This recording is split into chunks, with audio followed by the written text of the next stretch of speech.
আসসালামু আলাইকুম ওয়া রাহমাতুল্লাহি তাআলা ওয়া বারাকাতুহু। প্রিয় দর্শক, যে যেখান থেকে দেখছেন, আশা করি সকলে ভালো আছেন। আলহামদুলিল্লাহ, আমিও অনেক ভালো রয়েছি। তো প্রিয় দর্শক, গত সপ্তাহ আমি একটি ভিডিও ফেসবুক এবং ইউটিউবের মাধ্যমে আপলোড করেছি মহিলা মানুষ নিয়ে, যে মহিলা মানুষ কবর বা মাজার জিয়ারত করার জন্য যাইতে পারবে কি না। তে যারা দেখছেন আশা করি বুঝতে পারছেন। আর ওই ভিডিওটা দেখা হইতে পারে অনেক মানুষের মাথার মাধ্যমে একটি প্রশ্ন আসতে পারে। প্রশ্নটি হয়েছে যে মেয়ে মানুষের জন্য কবর বা মাজার জিয়ারত করার জন্য যাওয়া নিষেধ রয়েছে, মাকরুহ কিংবা হারাম। তাহলে কি পুরুষ মানুষও কি কবর জিয়ারত করার জন্য যাইতে পারবে কি পারবে না? পুরুষ মানুষের জন্যও কি কবর জিয়ারত করা নিষেধ? তো প্রিয় দর্শক, আসেন এই ব্যাপারে আমরা জেনে নেই। পুরুষ মানুষের জন্য কবর বা মাজার জিয়ারত করা অবশ্যই জায়েজ কাম, মুস্তাহাব, পুণ্যের কাজ, সওয়াবের কাজ। প্রিয় দর্শক, আসেন এই ব্যাপারে আমরা হাদিস শরীফের মাধ্যমে দেখব। সর্বপ্রথম দেখব আমরা মিশকাত শরীফ। সর্বপ্রথম দেখব মিশকাত শরীফ প্রথম খণ্ড, পৃষ্ঠা নাম্বার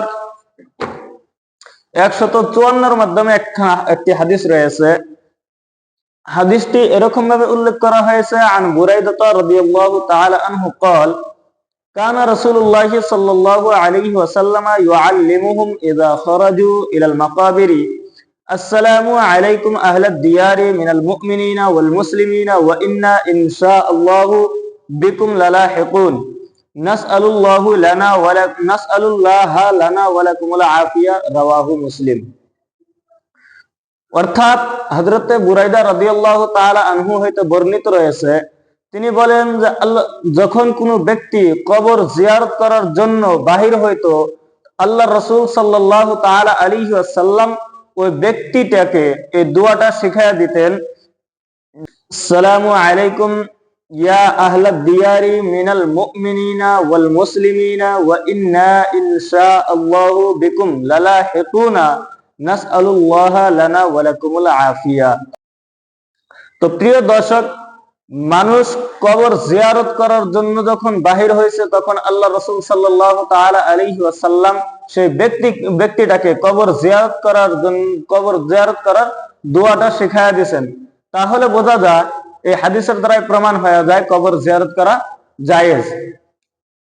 তো প্রিয় দর্শক, আসেন আমরা এই ব্যাপারে দেখব মুসলিম শরীফ প্রথম খণ্ড, পৃষ্ঠা নাম্বার 314 মাধ্যমে এখানে হাদিস উল্লেখ করা রয়েছে।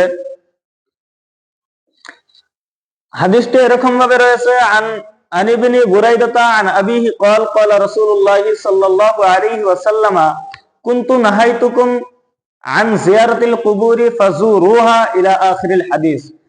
প্রিয় দর্শক, অর্থাৎ হযরতে বুরাইদা রাদিয়াল্লাহু তাআলা আনহু হইতে বর্ণিত রয়েছেন, তিনি বলেন যে আল্লাহ রাসূল সাল্লাল্লাহু তাআলা আলাইহি ওয়াসাল্লাম ইরশাদ করিয়েছেন, আল্লাহ রাসূল সাল্লাল্লাহু তাআলা আলাইহি ওয়াসাল্লাম বলেছেন যে আমি তোমাদেরকে কবর জিয়ারত করার জন্য নিষেধ করেছিলাম, এখন তোমরা কি করো? কবর জিয়ারত করো। তো প্রিয় দর্শক, এই হাদিসের দ্বারা প্রমাণ হয়ে যায় আল্লাহ রাসূল সাল্লাল্লাহু তাআলা আলাইহি ওয়াসাল্লাম সরাসরি কবর জিয়ারত করার হুকুম দিয়েছেন। তাহলে প্রমাণ হয়ে যায় এই হাদিসের দ্বারা যে কবর জিয়ারত করা অবশ্যই জায়েজ এবং কি মুস্তাহাব কাজ। এই ব্যাপারে আরো অনেক হাদিস রয়েছে যার দ্বারা প্রমাণ হয় যে কবর জিয়ারত করা অবশ্যই জায়েজ কাজ। এখন আল্লাহ রাসূল সাল্লাল্লাহু তাআলা আলাইহি ওয়াসাল্লাম নিজে কবর জিয়ারত করছেন কিনা, আসেন এই ব্যাপারে একটি হাদিস এই মুসলিম শরীফ প্রথম খণ্ড, পৃষ্ঠা নাম্বার 314 মাধ্যমে উল্লেখ রয়েছে।